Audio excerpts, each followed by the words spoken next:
আরাফার রোজা কবে? আমাদের দেশে একটা বিতর্ক হয় যে 8 তারিখ না 9 তারিখ, মানে কোনটি আসলে সঠিক? সিয়াউম ইয়াউমি আরাফাতা ইউকাফিরু সানাতাল্লাতি ক্বাবলাহু ওয়া সানাতাল্লাতি বা'দা। আরাফার রোজা রাসূলুল্লাহ সাল্লাল্লাহু আলাইহি সাল্লাম ইয়াউমে আরাফা উল্লেখ করেছেন, কোনো তারিখ বলেন নাই। ইয়ামুল আরাফা। ইয়াউমুল আরাফা, এটা আমাদেরকে বুঝতে হবে হাদিসের শব্দটা কোথায়।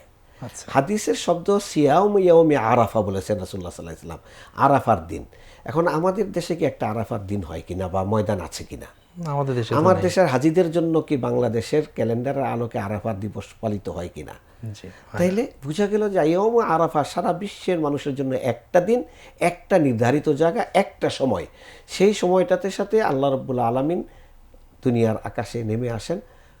একটা দিন, শ্রেষ্ঠ দিন বলেছেন রাসূলুল্লাহ সাল্লাল্লাহু আলাইহি সাল্লাম যে খায়রু ইয়াউমিন তালআত ফিহি আশ-শামস ইয়াউম আরাফা। সেটা শ্রেষ্ঠ দিন পৃথিবীর মধ্যে, বৎসরের মধ্যে, চন্দ্র বৎসরের আলোকে 354 দিনে বৎসর। এই 53 দিনের মধ্যে শ্রেষ্ঠ দিনটির নাম হলো আরাফার দিন। এই আরাফার দিনের রোজার কথা রাসূলুল্লাহ সাল্লাল্লাহু আলাইহি সাল্লাম বলেছেন। এখানে আমরা যদি ইখতিলাফুল মাতালে বা চাঁদ দেখার তারিখটাকে এখানে বেশি করে আমরা আমলে নিয়ে আসি, তাহলে সেটা ইখতিলাফের মধ্যে আমি সীমাবদ্ধ রাখতে পারবো।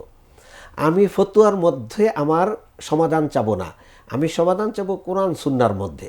অতএব কোরআন বাস্তবতা আসলে কি বলে সেটাও বাস্তবতার আলোকে আমাকে আল্লাহর নৈকট্য লাভের জন্য আমি চেষ্টা করতে হবে। মামলায় কোনোদিন সঠিক বিষয় উদ্ঘাটিত হয় না, মামলায় একটা রায় পাওয়া যায়। এজন্য আল্লাহ রাসূলও বলছেন যে তুমি যদি জানো যে মামলার রায় মিথ্যা এসেছে, তাহলে কিন্তু পরকালে ধরা খাইবা। আমি তো মানুষ হিসেবে তোমার ফয়সালা করে দিলাম।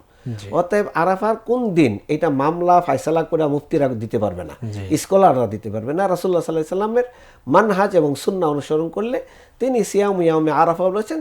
আরাফার দিন হজ কোন দিন হয়, বক্তব্য কোন দিন হয়, টেলিভিশনে হজের ভাষণ কোন দিন আমরা দেখছি, হাজিরা কোন দিন লাব্বাইক লাব্বাইক ধ্বনিতে সারা পৃথিবী মুখরিত করে ফেলছে, আরাফার ময়দান মুখরিত হচ্ছে। ফেরেশতারা সেদিন আল্লাহর কাছে বলতেছে যে এ আল্লাহ, এরা কি চায়, তোমার কাছে ক্ষমা চায়, তাদেরকে ক্ষমা করো।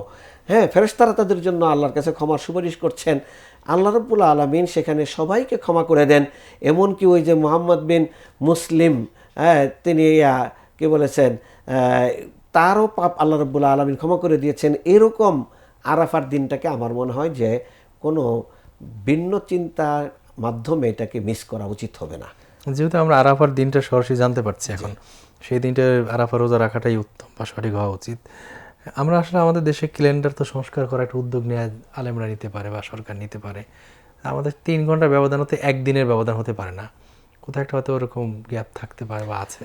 এটা যেহেতু প্রত্যেক অঞ্চলের দেশের একটা এই কি বলে প্রশাসনিক অবকাঠামোর স্বীকৃতি আছে, ওলামাদের ঐক্যমতের একটা ব্যাপার আছে। আল্লাহ রাসূল সাল্লাল্লাহু আলাইহি ওয়াসাল্লাম বলেছেন লা তাকুন শাযযান, তুমি সাজ হবে না। আজকে এটাকে ভিত্তি করে মানুষ কিছু কিছু সাজ হয়ে যাচ্ছে, মানে বিচ্ছিন্ন হয়ে যাচ্ছে, মূল স্পিরিট থেকে তারা আলাদা হয়ে কিছু কাজ করতে চাচ্ছে। এটা কোনো অবস্থাতেই ওয়ালা তাকুনু কাল্লাযিনা তাফাররাকু, তাফাররুক এর অন্তর্ভুক্ত, এটা করা যাবে না কোনো অবস্থাতে। একদিন আগে ঈদ করে কে বলতেছে আমি ধৈর্য হারা হয়ে যাচ্ছে, আমার কথা কেউ শুনতেছে না। তোমার যদি সারা জীবনও চলে যায় ধৈর্য হারা হওয়া যাবে না, কিন্তু এরপরে মুসলিম জামাত থেকে বিচ্ছিন্ন হওয়া যাবে না। এটা কোনো আল ফিতনা তো আসাদ্দু মিনাল কাতল, এটা মনে রাখতে হবে। ফিতনা এইটা একটা ফিতনা সামাজিক, এই ফিতনা খুনাখুনির চেয়ে আরো জঘন্য অপরাধ। উম্মাকে ফিতনা থেকে হেফাজত করতে হবে আমাদের।